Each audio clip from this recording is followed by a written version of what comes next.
Assalamualaikum warahmatullahi wabarakatuh. Perkenalkan, nama saya Nurul Triwadianingsi, salah satu mahasiswi dari Universitas Muhammadiyah Kalimantan Timur, Fakultas Sains dan Teknologi dengan prodi S1 Teknik Mesin. Di sini saya akan menjelaskan tentang contoh soal serta pembahasan dari mata kuliah Fisika Dasar dari modul 1 sampai 4. Berikut contoh dan pembahasan soalnya. Baiklah, kita langsung ke soal yang pertama, yaitu adalah vektor A sama dengan 400 Newton dengan arah 30 derajat terhadap arah horizontal. Tentukan vektor terhadap sumbu X dan Y. Jadi kita gambarkan dulu sumbu X dan Y-nya. Lalu arahnya berapa? 30 derajat. Kita gambarkan seperti ini. Nah, yang diketahui apanya? Vektornya. A-nya 400 Newton dan arahnya itu adalah 30 derajat. Nah, untuk rumus sumbu X-nya adalah AX sama dengan A dikali cos A. Kalau untuk yang sumbu Y adalah AY sama dengan A dikali sin A. Nah, mari kita hitung bersama-sama. Jadi kita langsung masukkan aja.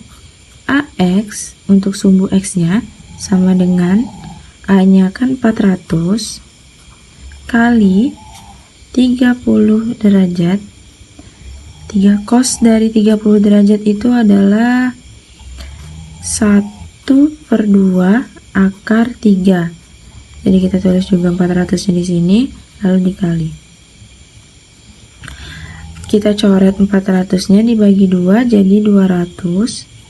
200 dikali 1 200 dikali 1 200. Jadi langsung aja kita taruh 200 akar 3. Untuk sumbu AY-nya adalah 400 dikali sin dari 30 derajat adalah 1/2. Jadi 400 yang kita coret dibagi 2 adalah 200. Jadi sumbu AX-nya 200 akar 3, sedangkan sumbu Y-nya 200.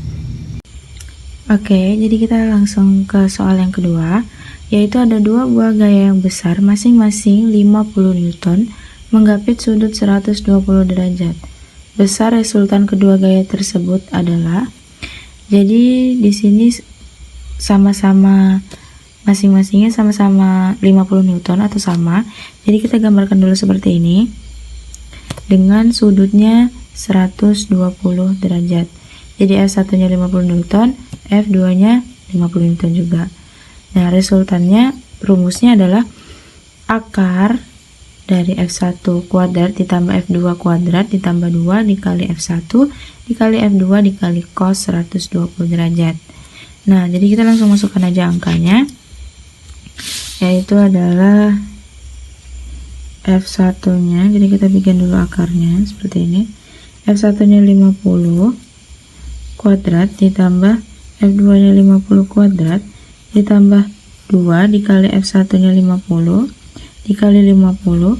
Cos dari 120 itu adalah negatif 1/2. Nah, jadi di sini kita coret aja duanya yang ini.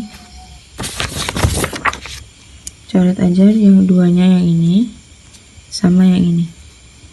Jadi sisa ini. Oke. Nah,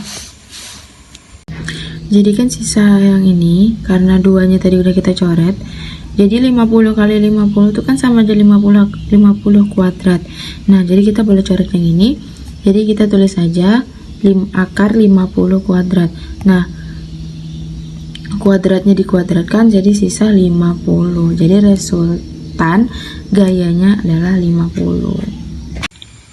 Baik, kita langsung masuk ke soal yang nomor 3, yaitu Andi melempar sebuah kelereng ke atas. Agar kelereng sampai ke tempat asal pelemparan dalam waktu 10 second, maka kelereng harus memiliki kecepatan awal. Yang ditanya adalah kecepatan awalnya. Jadi di sini kita udah mengetahui waktunya adalah 10 second dan G-nya 10 meter per second persegi. Yang ditanya FO-nya.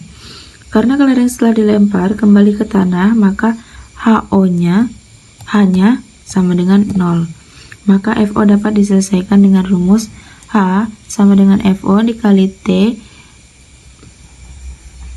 negatif 1/2 dikali G dikali T pangkat 2.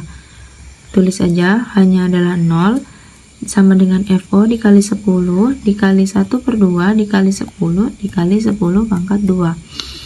Jadi di sini 10 kita bagi 2 hasilnya 5. 5 dikali negatif 1 negatif 5. Nah, jadi nulis aja 0 sama dengan 10 dikali FO dikurang 5 dikali 100. 100 dapat dari mana? Dari 10 pangkat 2. Jadi negatif 5 dikali 100 adalah negatif 500. 10-nya kita pindah ruas ke sini, lalu FO-nya, lalu kita tulis FO sama dengan 500 dibagi 10. 10-nya pindah ruas ke bawah, jadi bagi, sama dengan 50 meter. Baik, kita langsung masuk ke soal yang nomor 4, yaitu sebuah bus melaju dengan kecepatan 40 km per jam. Setelah 20 menit, bus tersebut berhenti untuk menurunkan penumpang. Berapa jarak yang ditempuh bus tersebut?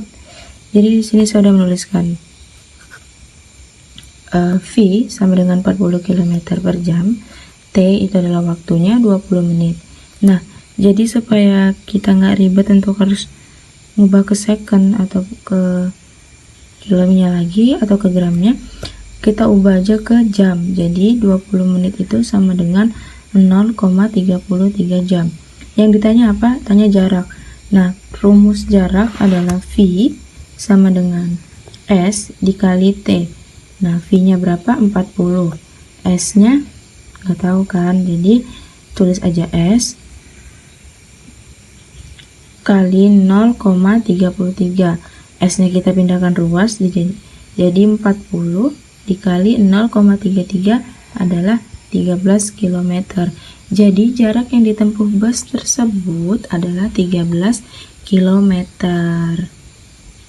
Baik, kita langsung masuk ke soal nomor 5, yaitu sebuah batu ditarik dengan 3 gaya seperti gambar di atas. Berapakah resultan gayanya? Nah, di sini adalah sebuah batu. Ini adalah sebuah batu yang ditarik dengan 3 gaya, yaitu F1-nya 40, F2-nya 26 Newton, F3-nya 14 Newton. Nah, yang ditanyakan adalah resultan gayanya. Jadi rumusnya adalah sigma F sama dengan F2 ditambah F3 dikurang F1. Langsung aja kita masukkan F2-nya 26 ditambah F3-nya 14 dikurang F1-nya 40. Jadi 26 tambah 14 adalah 40, kurang 40 Newton sama dengan 0 Newton. Karena sigma F sama dengan 0, maka batu tidak akan bergerak karena sesuai dengan hukum kelembaman, yaitu benda akan tetap diam bila tidak dikenai resultan gaya.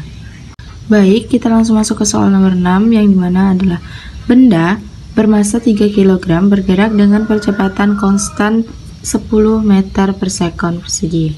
Berapa besar gaya menggerakkan benda tersebut? Di sini udah diketahui M-nya adalah 3 kg, massa, A-nya adalah percepatannya adalah 10 meter per sekon persegi. Yang ditanya adalah besar gaya F. Jadi rumusnya adalah sigma F sama dengan M dikali A. Sigma F-nya sama dengan M-nya 3 kilo, A-nya adalah 10. Jadi sigma V sama dengan 30 Newton. Jadi besar gaya untuk menggerakkan benda tersebut senilai 30 Newton. Oke, baik, kita langsung masuk ke soal nomor 7, yang dimana benda dengan massa 4 kg jatuh bebas dari ketinggian 10 meter di atas tanah. Usaha dari gaya berat hingga benda berada 2 meter di atas tanah adalah, jadi di sini saya sudah tulis diketahuinya adalah M-nya adalah 4 kg, H1-nya adalah 10 meter, H2-nya 2 meter. Yang ditanya adalah usaha. Jadi kita langsung aja masukkan ke rumusnya. W sama dengan perubahan energi potensial. W sama dengan EP1 dikurang EP2. W sama dengan mg H1 dikurang mg H2. Karena di sini sama aja ada mg-nya, jadi kita tulis saja W sama dengan mg buka kurung H1 dikurang H2. Nah, kita tulis aja lagi W sama dengan mg dikali delta H. W, M sama dengan M-nya 4, masanya 4 kilo, G-nya tidak diketahui, jadi kita tulis saja 10 meter per second, dikali 8. 8-nya dapat dari mana? Dari perselisihan antara 10 sama 2. 10 sama 2 selisihnya berarti 8. Jadi 4 kali 10 dikali 8 sama dengan 320 joule. Oke, kita langsung masuk ke soal terakhir, yaitu soal ke-8, di mana sebuah balok ditarik dengan gaya 50 Newton yang membentuk sudut 30 derajat terhadap arah mendatar. Besar usaha yang dilakukan oleh gaya untuk berpindah sejauh 10 meter adalah, jadi ini seumpamanya adalah balok yang ditarik dengan gaya 50 N, F-nya 50 N dengan sudut 30 derajat, berpindah sejauh 10 meter. Jadi rumusnya kita tulis saja, W sama dengan F dikali S dikali cos theta. W sama dengan F-nya 50, S-nya 10, dan cos-nya adalah 30 derajat. 50 kali 10, 500, cos dari 30 derajat adalah 0,8, 500 dikali 0,8 adalah 400 joule. Jadi jawabannya adalah besar usaha yang dilakukan oleh gaya untuk berpindah sejauh 10 meter adalah 400 joule. Oke, ini baik teman-teman, karena kita udah mencapai soal yang terakhir, soal yang ke-8 dan udah selesai. Jadi kita akhiri untuk sampai di sini. Terima kasih yang sudah menonton. Jangan lupa like, komen, dan subscribe ya. Terima kasih banyak. Wassalamualaikum warahmatullahi wabarakatuh.